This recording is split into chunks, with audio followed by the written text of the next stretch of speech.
nous avons les ETF Bitcoin Spot, nous avons BlackRock de notre côté, nous avons Donald Trump de notre côté, et ainsi de suite. Et pourtant, nous ne sommes pas dans la situation que nous aurions souhaité. Maintenant, bien sûr, la question est, que se passe-t-il ici? Et dans cette vidéo, je vais vous parler de choses que 99% des gens ne comprennent pas. Car après cette vidéo, il devrait être clair pour tout le monde ce qu'est vraiment la phase actuelle. Et avant de continuer, vous savez que dans cette phase de marché difficile, je compte encore plus sur votre soutien, donc n'hésitez pas à liker et à commenter. Merci beaucoup pour ça. Nous avons eu un énorme rebond avec les altcoins du Bitcoin. Là, ce n'est pas ça. Qui sait à quel point c'est bon? Bien sûr, certains altcoins ont bien performé ici, mais nous sommes complètement honnêtes. Les altcoins sont actuellement très décevants, alors que Bitcoin se porte plutôt bien, et c'est le plus gros problème pour les gens en ce moment. Et c'est aussi ce qui fait peur aux gens. Votre portefeuille d'altcoins a l'air horrible. Vous devez comprendre ce qui s'est réellement passé ici au cours des derniers mois. Regardons un peu les réserves de Bitcoin. Nous voyons qu'au cours des 2 dernières années, elles ont en quelque sorte été divisées par deux.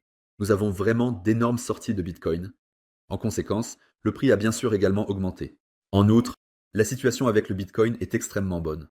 On parle de la réserve d'État en crypto. Et ainsi de suite.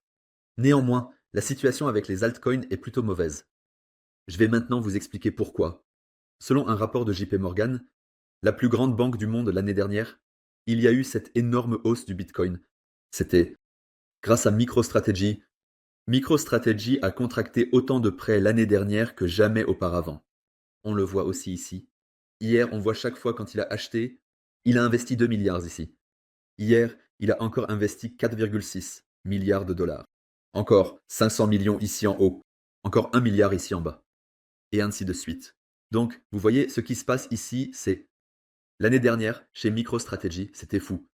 Ils ont investi autant d'argent que jamais auparavant. Les acteurs sont également beaucoup plus nombreux. En conséquence, ils avaient bien sûr aussi un accès complètement différent à d'autres crédits.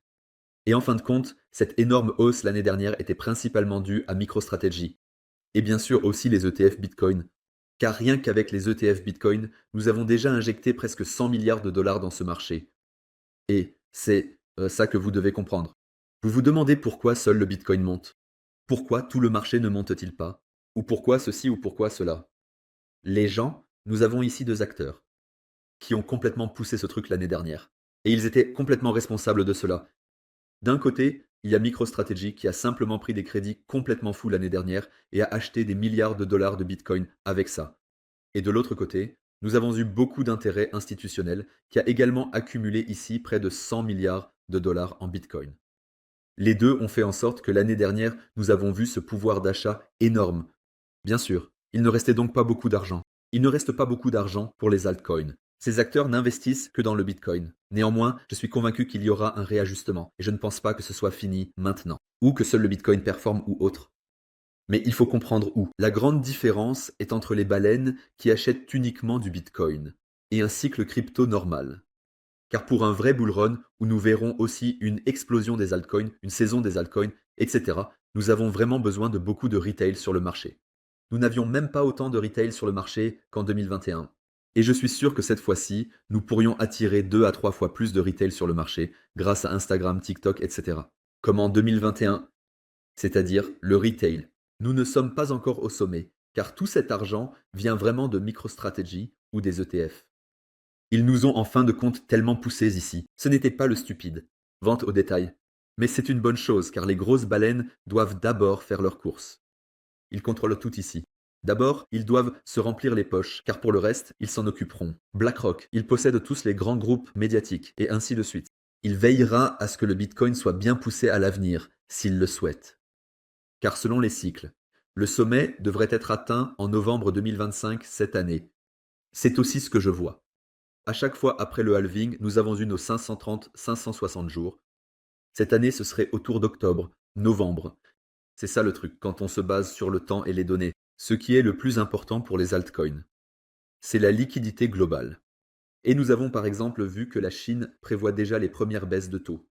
Cela renforce bien sûr encore le M2 de l'offre monétaire. Et grâce à ça, nous injectons un peu de capital frais sur les marchés. Nous voyons par exemple sur ce graphique que la liquidité mondiale revient principalement vers le Bitcoin. Ici, on voit encore une fois la corrélation. La corrélation est énorme. D'abord, l'expansion monétaire augmente, puis le Bitcoin suit. C'est presque une loi non écrite. Et le truc, c'est qu'on observe déjà une expansion monétaire. Regardez comme elle a énormément augmenté ici. Nous sommes presque à un niveau record avec la masse monétaire M2. Le Bitcoin ne ressent encore rien de tout ça. Nous sommes quand même en train de corriger. Pourquoi est-ce que tout cela se passe ainsi? Parce qu'en général, nous avons un retard d'environ 70 jours avec le Bitcoin. Et cela signifie que je vais simplement donner ici 10 dans 10 semaines. Et ensuite, on peut à peu près déterminer à quel moment nous allons ressentir cette liquidité mondiale. Parce que regardez, comme c'est identique, quand j'ai décalé ce graphique jaune de 10 semaines vers l'avant, et cela signifie que nous devrions commencer à ressentir cette masse monétaire M2 sur les marchés vers la fin mars. À partir de là, à peu près selon le temps et les dates. Si le Bitcoin est touché, nous pourrions également voir le Bitcoin augmenter. Et les cryptos, le Bitcoin, devraient en fait, à mon avis, mieux performer à nouveau. C'est ce que nous attendons pour la fin mars, que nous recevions à nouveau de nouveaux capitaux sur les marchés. C'est extrêmement important. Et selon le temps et les données, on peut aussi voir que la liquidité mondiale évolue par cycle. Et nous devrions également attendre un pic de la masse monétaire M2 cette année. On dirait déjà qu'on est en train d'atteindre un sommet ici. Je veux dire, regardez cette reprise que nous avons vue en 2021. Et il a vraiment été enregistré ici de manière identique. Et c'est ça le truc. C'est aussi, en quelque sorte, la raison pour laquelle le Bitcoin a ses cycles de 4 ans. Parce que ces cycles de 4 ans évoluent en fait de manière assez similaire à la liquidité mondiale. Donc, c'est extrêmement positif de voir ici une expansion de la masse monétaire M2. Cela ne veut pas dire qu'à la fin mars, nous allons complètement nous emballer. Non, non, il y a bien sûr d'autres choses qui doivent entrer en jeu. Par exemple, le bilan de la Fed. Parce que nous voyons certes une expansion de la masse monétaire M2, mais nous voyons, aux États-Unis, l'argent est encore rendu plus difficile à obtenir afin de simplement tempérer cette inflation. C'est bien sûr fait exprès. Il est donc bon que nous nous rapprochions de plus en plus de cette inflation de 2%. Cela signifie qu'à un moment donné, les taux d'intérêt seront abaissés. Et c'est précisément à ce moment-là que nous commencerons à voir un retournement. Et ensuite, nous verrons à nouveau de nouveaux capitaux pour les actifs à risque. Parce que je veux dire, depuis fin 2021, de plus en plus de capitaux ont été retirés des marchés. Bien sûr, il ne nous reste alors plus d'argent pour le Bitcoin. Le Bitcoin est un actif à risque très risqué. Il n'y a pas d'argent qui entre avec une politique monétaire aussi stricte. Je dois définitivement faire quelque chose. J'ai aussi transféré ce bilan sur le Bitcoin. Là, nous le voyons encore une fois, regardez ça, quand nous avons eu une énorme expansion.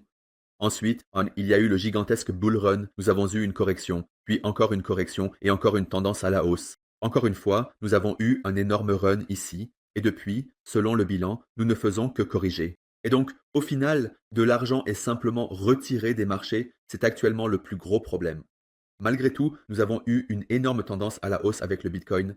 C'était, donc, comme je vous l'ai montré tout à l'heure, vraiment, MicroStrategy a investi ici des milliards, donc des fonds. Nous n'avons jamais vu ça. Et rien qu'avec les ETF, près de 5% de l'ensemble de l'offre de Bitcoin a été racheté. MicroStrategy et les ETF Bitcoin. Ils ont en fait tout géré ici avec le Bitcoin et le marché des cryptos l'année dernière. Sans eux, nous serions probablement à 50 000 $ pour le Bitcoin. C'est ça, c'est énorme et donc, bien sûr, nous n'avons pas d'argent pour le Bitcoin. Il faut vraiment comprendre ça. Cette vidéo que je vous ai montrée aujourd'hui est extrêmement importante. Oui, il y a aujourd'hui de plus gros acteurs sur le marché qui peuvent influencer davantage, ce qui n'est pas forcément négatif. Non, bien au contraire, vous pouvez l'utiliser à votre avantage et certains le pensent. L'argent n'est plus transféré de Bitcoin vers Ethereum et ainsi de suite. Je ne suis pas d'accord car nous avions déjà MicroStrategy en 2021. Il a également déjà effectué des achats massifs de Bitcoin dans Ball One en 2021. Et là, les gens disaient déjà que nous ne verrions pas d'altcoins. Et pourtant, nous avons eu une véritable explosion des altcoins. Nous avons également eu quelques entreprises en 2021 qui n'ont acheté que du Bitcoin. Néanmoins, nous avons constaté un changement. Mais comme je vous l'ai montré, la réallocation pour Bitcoin nécessite simplement de la liquidité. Et tant que nous n'avons pas cela sur les marchés, rien ne pourra vraiment se passer à cet égard. Nous voyons le gameplay de l'argent M2 qui est assez raide. C'est vraiment, vraiment important. Ce serait bien si nous pouvions commencer à avoir une politique monétaire plus accommodante aux États-Unis. Ces deux composants, ils nous enverraient vraiment vers la Lune. Je vous le dis, mais j'espère que cette vidéo vous a plu les amis. C'était beaucoup de travail. Vous savez, j'aime vraiment y mettre beaucoup de valeur ajoutée. Alors n'hésitez pas à me rendre l'appareil et jusqu'à la prochaine fois les amis. Salut!